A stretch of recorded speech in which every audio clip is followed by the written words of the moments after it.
चुनावों से पहले और मतदान के बाद भी लगातार एक सवाल खड़ा था, जब तक रिजल्ट नहीं आया था कि राज बदलेगा राजस्थान में या फिर रिवाज। लेकिन राजस्थान में एक बार फिर से हर 5 साल में सरकार बदलने का ट्रेंड जारी है, यानी कि रिवाज जो था वो वही का वही रहा। इस विधानसभा चुनाव में भाजपा बहुमत हासिल कर चुकी है। चुनाव आयोग के मुताबिक भाजपा 115 और कांग्रेस 69 सीटों पर आगे चल रही है। 15 सीटों पर अन्य उम्मीदवार आगे हैं, यानी कि ये नतीजे आ चुके हैं, जो आंकड़े हम आपको बता रहे हैं। हार स्वीकार कर मुख्यमंत्री अशोक गहलोत ने राज्यपाल को इस्तीफा सौंप दिया है। पहली बार चुनाव लड़ रहे भारत आदिवासी पार्टी ने 3 सीटों पर जीत दर्ज की है। वहीं हनुमान बेनीवाल को छोड़कर उनकी पार्टी आरएलपी से कोई भी उम्मीदवार नहीं जीत पाया है। राष्ट्रीय पार्टी का दर्जा प्राप्त बहुजन समाज पार्टी के 2 विधायक ही जीते हैं, तो आम आदमी पार्टी और मार्क्सवादी कम्युनिस्ट पार्टी इस चुनाव में भी कोई छाप नहीं छोड़ सकी। दोनों को एक भी सीट नहीं जिता पाई। इसके अलावा ओवैसी की एआईएमआईएम का खाता भी नहीं खुल पाया। देखा जाए तो इस चुनाव में कई चौंकाने वाले परिणाम भी सामने आए हैं। विधानसभा अध्यक्ष डॉक्टर सीपी जोशी, प्रसादी लाल मीणा, प्रताप सिंह खाचरियावास सहित कांग्रेस के 25 में से 17 मंत्री हार गए। हालांकि शांति धारीवाल को जरूर इस चुनाव में जीत मिली है।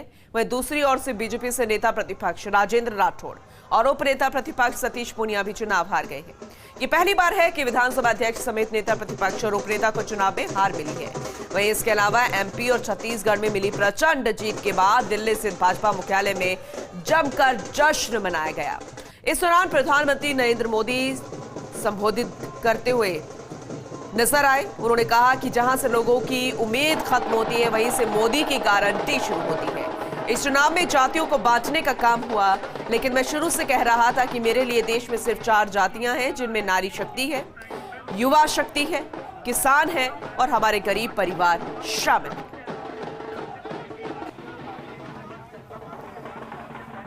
वही जो हमने आपसे वादा किया था, फर्स्ट इंडिया न्यूज अपने नाम की तरह सबसे पहले सबसे सटीक नतीजे दिखाता रहा।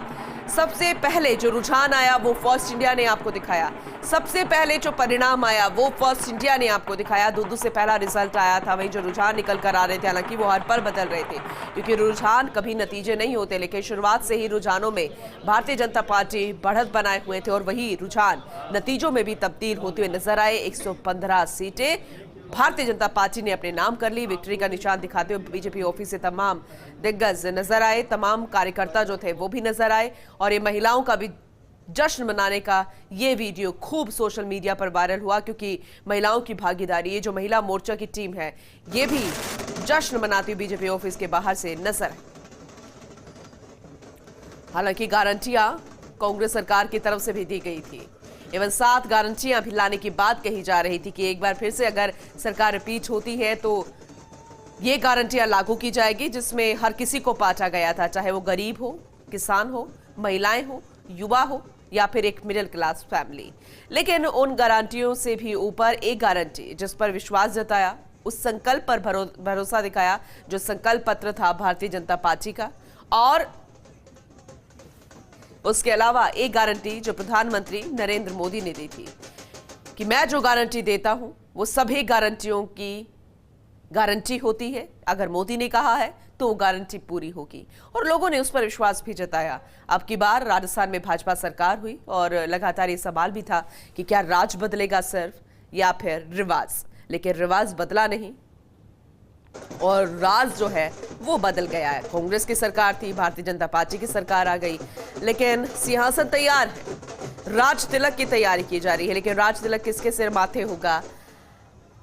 रिवाजस्थान में, मरुधरा में, उस सिंहासन पर जिसे लेकर बीजेपी के कार्यकर्ता से लेकर गजेंद्र सिंह शेखावत से लेकर प्रधानमंत्री नरेंद्र मोदी तक किसी ने एडी चोटी का जोर लगा दिया। लगातार दौरे की गए और या यूं कहे कि जो दिग्गज से भारतीय जनता पार्टी के, उन्होंने डेरा लगा लिया था राजस्थान में, मध्य प्रदेश में, छत्तीसगढ़ में। हालांकि आज मिजोरम का रिजल्ट आना है।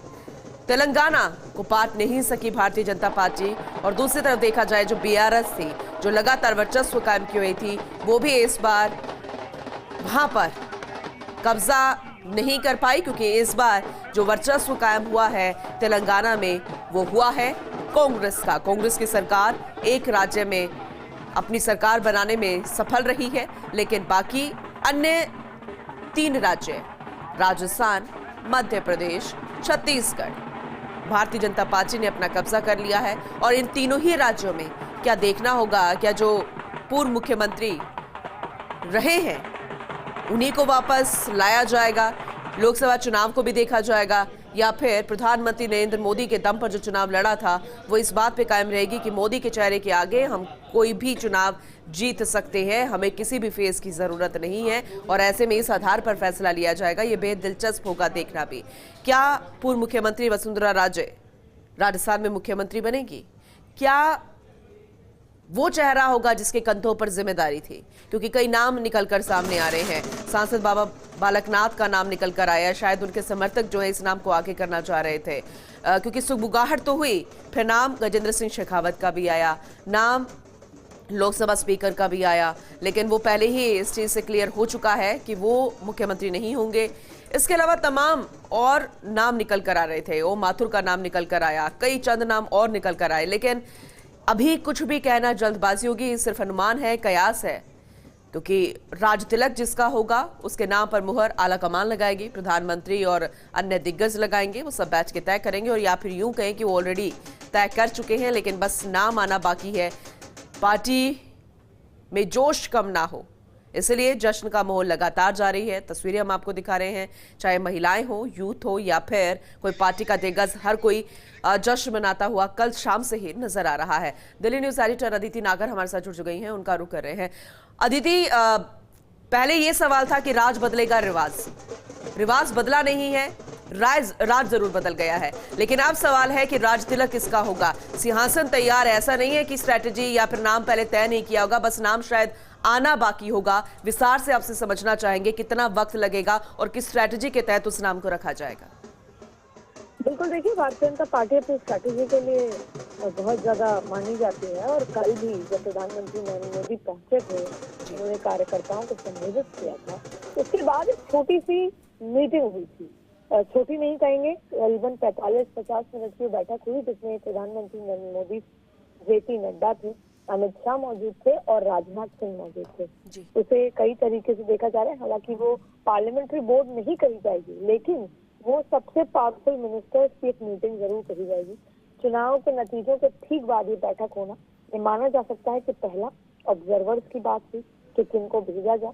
लेकिन अब क्योंकि जैसा आपने कहा कि आंकड़े, गणित, स्ट्रैटेजी की जरूरत नहीं है, इसलिए ऑब्जर्वर किसी को भी भेजा जा सकता है, किसी सीनियर नेता को विधायक दल की बैठक के साथ। क्योंकि सीनियर इसलिए क्योंकि कहीं ना कहीं ये बात तो सही है कि चाहे मध्य प्रदेश हो, छत्तीसगढ़ हो, राजस्थान हो, चेहरे कहीं है और बनना किसी एक को है।